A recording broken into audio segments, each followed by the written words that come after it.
এই বাজেটের মধ্যে যত ভুল জায়গা আছে সবটাকেই চাপা ফেলে দেবে যে মাইনরিটি ফান্ডে কাট হয়েছে। সব ডিপার্টমেন্টের ফান্ডের টাকা বেড়েছে, মাইনরিটি ডিপার্টমেন্টে টাকা কমেছে। এই সংখ্যালঘুদের বরাদ্দ কমানো টাকা এরা রাজ্যের উন্নয়ন বলে চালাবে সারা বছরে। সংখ্যালঘুদের বড় অত্যাচারটাকে এরা রাজ্যের উন্নয়ন বলে চালায়। 7 দিন ধরে রেড রোডে রাস্তা বন্ধ করে জোগা করা টাকা এরা রাজ্যের উন্নয়ন বলে চালায়, যেমন এটাকেও চালাবে। তবে একটা কথা আমি বলবো, বিগত 4টে অর্থবর্ষ যদি আপনারা দেখেন, পশ্চিমবাংলার সরকার ছিল, বিগত সরকার যে টাকা বরাদ্দ করত সে টাকা কিন্তু সংখ্যালঘু উন্নয়নের খাতে ব্যবহার হতো না। 50% কভার করতে করতো না। আমি আশা করব ফান্ড বাড়াবে, সেই অপশান জায়গাও আছে, ফান্ড বাড়াবে এবং সাথে সাথে যেটা বাড়াবে সেটা 100% কাজ হোক। আর একটা আপনাদের বলে যায়, যে ব্লকে 20% সংখ্যালঘু মুসলমান মানুষ বসবাস করতেন সেই ব্লকটাকে মাইনরিটি ব্লক হিসাবে ট্রিট করা হতো। সেই ব্লকের স্কুল এডুকেশন থেকে শুরু করে অন্যান্য ডিপার্টমেন্টে সংখ্যালঘু উন্নয়নের বরাদ্দকৃত টাকা থেকে খরচ করতো। আমি এই যে নতুন সরকার এসেছে, এই সরকারের কাছে এই আবেদনটাও রাখবো, ওই সরকারের মতো দ্বিচারিতা আর করবেন না, ফান্ড বাড়াবেন এবং প্রকৃত অর্থে মাইনরিটি অ্যাফেয়ার্স ডিপার্টমেন্টে যে যা কাজগুলো করা দরকার সেটা করবেন। আমি অনেক আগেই বলেছিলাম বিষয়টা, ভাঙড়ের মানুষের ইচ্ছার বাইরে এয়ারপোর্টের জন্য 1 কোদাল মাটি ফেলতে দেবো না, 1 কোদাল মাটি তুলতে দেবো না। এবং এই নির্বাচনে তৃণমূল কংগ্রেস যদি জিততো এবং সরকার সাহেব যদি জিততো, তাহলে ভাঙড়ের মানুষকে এখানে উচ্ছেদ করে এয়ারপোর্টের একটা পরিকল্পনা করতো। সেটা বর্তমান যিনি মুখ্যমন্ত্রীর মুখ থেকে এখানে বকলমে আপনার প্রকাশ পেয়েছে। ভাঙড়ে বহু ফসলি জমি, সেই বহু ফসলি জমিকে নষ্ট করে নগরায়ণ হোক, এটা আমরা কোনোদিন চাই না। এয়ারপোর্টের বিরুদ্ধে নয় আমরা, পুরুলিয়া এয়ারপোর্ট করুক, বাঁকুড়াতে এয়ারপোর্ট করুক, যেখানে এবং রাজ্যের যে সমস্ত জায়গাগুলোতে চাষবাস হয় না সেই জায়গাগুলোতে করুক। উন্নয়ন শুধু এয়ারপোর্ট থাকলেই হবে, তাছাড়া এয়ারপোর্ট থাকলে হবে না এটা নয়। ভাঙড়ের কৃষিজ জমি, বহু ফসলি জমি, সোনার জমি, সেই কৃষকদেরকে পর্যাপ্ত পরিমাণে সরকারি পরিষেবা দিয়ে কৃষিকাজের উন্নততর জায়গায় নিয়ে যাওয়ার ব্যবস্থা করুক, এটাও তো উন্নয়ন হবে।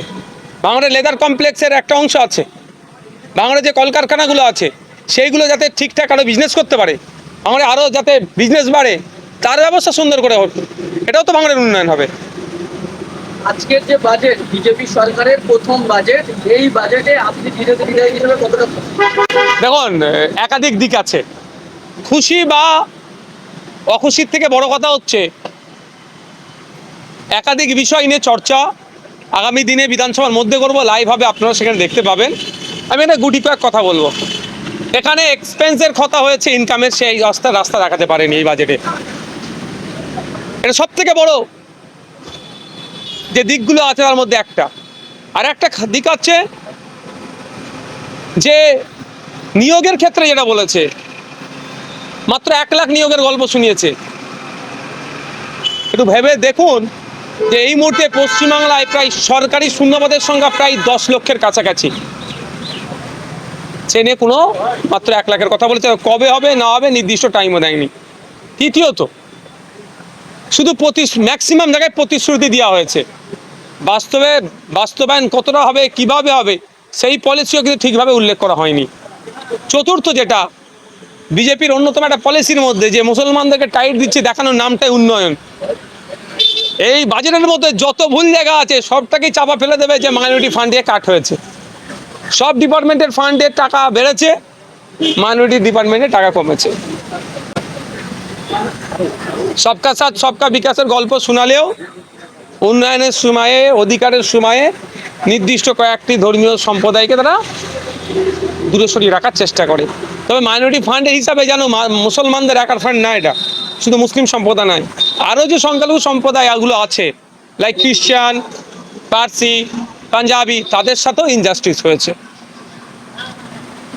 তবে ভালো দিকের মধ্যে একটা দিক হচ্ছে, তাও সম্পূর্ণ করতে পারেন, অসম্পূর্ণ থেকে গিয়েছে, যে সরকারি কর্মচারীদের কেন্দ্রীয় সমাহারে ডিএর কথা বলেছিল, কিন্তু ডিএটা বেরিয়েছে। কিন্তু সমকাজে সমবেতনেরটা মাত্র 5,000 টাকা পার্ট টাইম টিচারদের জন্য বেরিয়েছে। কেন? 2019-এর সুপ্রিম কোর্টের অর্ডারে সমকাজে সমবেতন আজকে তারা পাচ্ছে কোথায়, তা নিয়ে সেভাবে চর্চা হয়নি।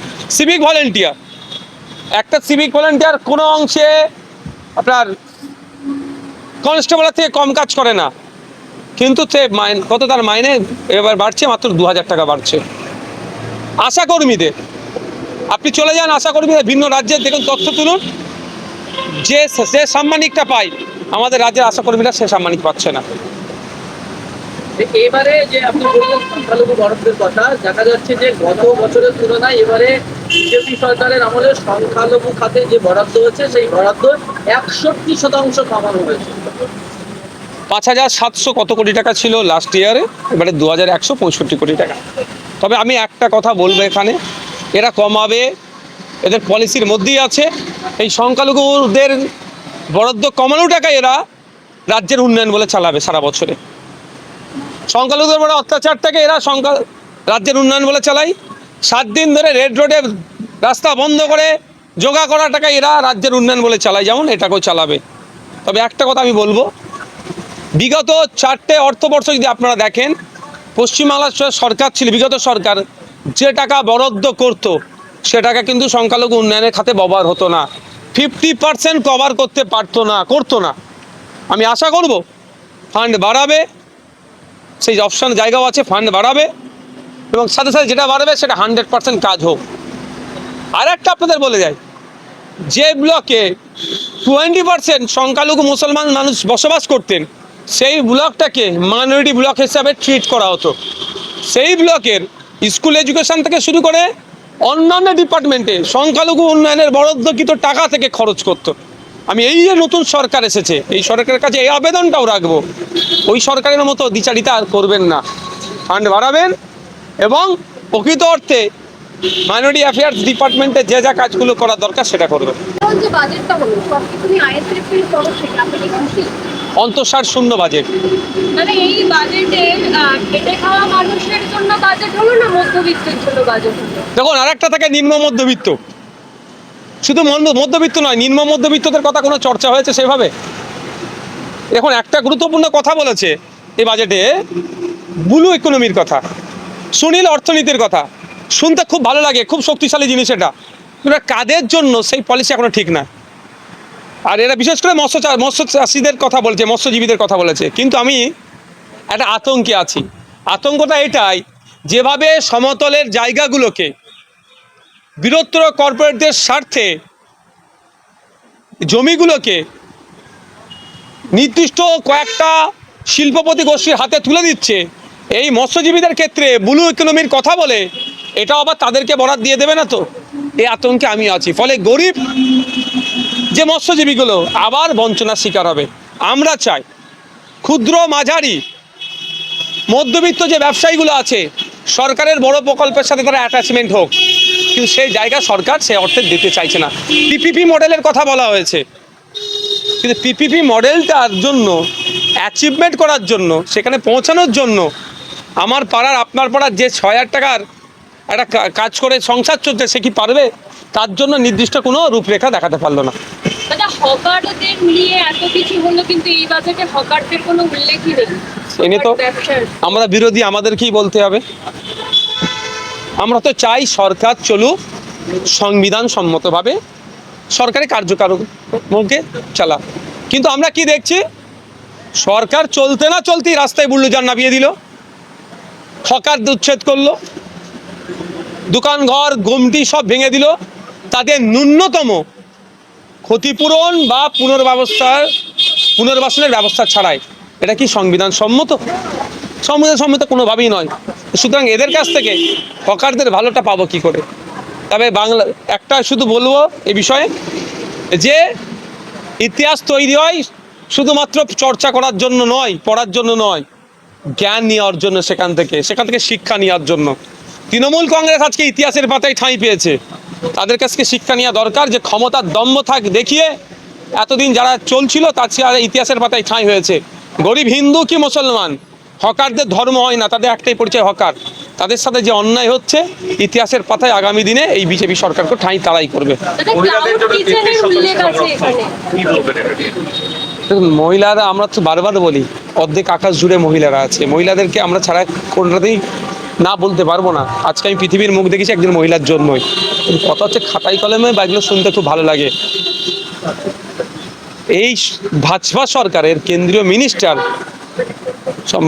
নামটা এই মতো মনে আসছে না, আমার দেশের হয়ে যারা বিশ্বের দরবারে আমার দেশের ঝান্ডাকে তুলেছিল, তাদের সাথে যৌন কেলেঙ্কারি, তাদের বিরুদ্ধে কি ব্যবস্থা গ্রহণ করেছে? অনেক বলবে 33%, আমি চাই তো হোক না। পঞ্চায়েতে তো নির্বাচনে 50% সংরক্ষণ আছে মহিলাদের জন্য, আমরা একবারও বিরোধিতা করেছি। হোক 33% সংরক্ষণ, কোনো সমস্যা নেই। তবে একটু ওতে অ্যাডিশন হবে, একটু অ্যাড করবো আমি, স্পোর্টস কোটাটাকেও 2% থেকে 5% হাইক করতে হবে। বলছিলাম এই যে সোলাবর্তী এভিনিউর পরিবর্তন নিয়ে কলকাতা পৌরসভার নাম পরিবর্তন করেছেন, সেইটা মুখ্যমন্ত্রী টুইট করেছেন এবং সেই টুইট নিয়ে ইতিহাস বিকৃত হয়েছে বলে ইতিহাসবিদরা বলছেন। এই বিষয়টা নিয়ে কি বলবেন? যারা ডাস্টবিনের ইতিহাস আঁকড়ে ধরে বাঁচতে চায় তাদের কাছ থেকে হোসেন শহীদ সোহরাওয়ার্দী আর হাসান সোহরাওয়ার্দীর পার্থক্য আমাদের মানে নিয়াটাই ভুল। কোনটা বাবা, কোনটা চাচা, কোনটা দাদা যদি না বুঝতে পারে, তাকে আর আমি কি বুঝাবো? এ বিষয় নিয়ে আমি চিফ মিনিস্টারকে জানাবো যে হোসেন শহীদ সোহরাওয়ার্দী আর হাসান শহীদ সোহরাওয়ার্দী বিস্তর তফাৎ। হাসান শহীদ সোহরাওয়ার্দী হচ্ছে 1933 থেকে 34 সালে ওই সময় কলকাতা ইউনিভার্সিটির ভাইস চ্যান্সেলর ছিলেন। তিনি একজন বিখ্যাত মানুষ ছিলেন, সমাজের প্রতি তার যথেষ্ট কন্ট্রিবিউশন আছে। তাকে স্মরণ করে ওই অ্যাভিনিউটা ছিল, রাস্তাটি ছিল, কিন্তু আজকে সব গুলিয়ে দেওয়া হচ্ছে। এর কাজটা হচ্ছে এটাই, ঠিক যেভাবে পেলুকানকে বা আফরাজুলকে হত্যা করে, পেলুকানকে হত্যা করেছিল কেন? তার নাকি বাড়ির ফ্রিজে গোমাংস ছিল। পরবর্তীতে দেখা গেল কি, যখন ওই মাংসটাকে যখন টেস্ট করা হলো, যেটা গোমাংস নয়, কিন্তু একটা লোককে প্রাণে মেরে দিল। এদের কাজটা হচ্ছে এটাই, একটা এস্টাবলিশ করবে। উগ্র মানসিকতা নেই যারা চলছে, তাদেরকে অক্সিজেন দেওয়া ছাড়া এগুলো আর কিছুই না। Thank you.